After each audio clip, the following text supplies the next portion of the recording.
एक बूढ़े आदमी से गलती से मेरी 30 लाख डॉलर की लग्जरी कार पर खरोंच लग गई। कार से बाहर निकलते ही बूढ़ा डर गया। उसने खरोंच मिटाने की बहुत कोशिश की, लेकिन वो और ज्यादा साफ दिखाई देने लगी। उसने तुरंत माफी मांगी और मरम्मत का खर्च देने की बात कही, लेकिन जब उसे पता चला कि सिर्फ इस छोटी सी खरोंच की मरम्मत में करीब $0 लगेंगे तो उसके होश उड़ गए। उस बूढ़े के पास इतने पैसे नहीं थे। तभी मैंने अपनी कार की डिक्की से बेसबॉल बैट निकाला। आसपास खड़े लोगों को लगा कि अब मैं बूढ़े को सबक सिखाने वाला हूँ, लेकिन मैंने बैट उठाया और सीधे उसकी पुरानी ट्राई साइकिल पर दे मारा। फिर मैंने कहा, तुमने मेरी कार पर खरोंच लगाई थी, मैंने तुम्हारी ट्राई साइकिल तोड़ दी, अब हिसाब बराबर। बूढ़ा फिर भी मुझे पैसे देने की कोशिश करता रहा, लेकिन मैंने मना कर दिया और उसे जल्दी घर जाने को कहा, क्योंकि मैंने देखा था कि वो किसी को ढूंढ रहा था। ये देखकर मुझे उससे गहरी सहानुभूति हुई। आखिर मैं भी पिछले 20 सालों से अपने असली माता पिता को ढूंढ रहा था। 20 साल पहले मुझे कुछ अपराधियों ने अगवा कर लिया था। उसके बाद मैं अपने जन्म देने वाले माता पिता से कभी नहीं मिल पाया, लेकिन मैंने उन्हें ढूंढना कभी बंद नहीं किया। एक दिन मैं एक छोटी सी खाने की दुकान के पास रुका और वहाँ का पैनकेक खाने लगा। तभी कुछ गुंडे वहाँ आ थमके। उन्होंने लोगों को भगाना शुरू कर दिया और दुकान का सामान तोड़ने लगे। वे उस बूढ़ी महिला को भी वहाँ से हटाना चाहते थे ताकि जमीन पर कब्जा कर सके, लेकिन वो महिला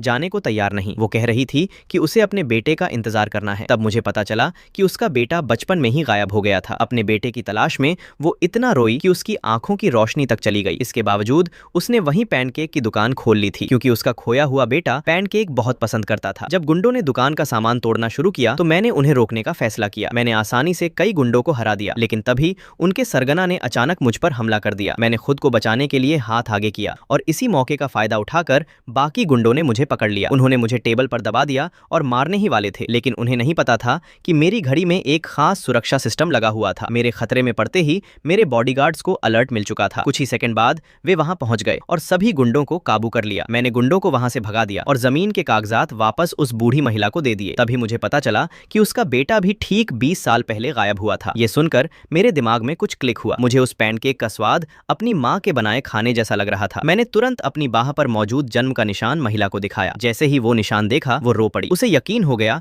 कि मैं उसका खोया हुआ बेटा हूँ। उसने मुझे गले लगा लिया और दोनों की आंखों से आंसू निकलने लगे। लेकिन तभी वहां वही बूढ़ा आदमी पहुंच गया जिससे मेरी कार पर खरोंच लगी थी। और सबसे बड़ा झटका तो तब लगा क्योंकि वो बूढ़ा आदमी मेरा पिता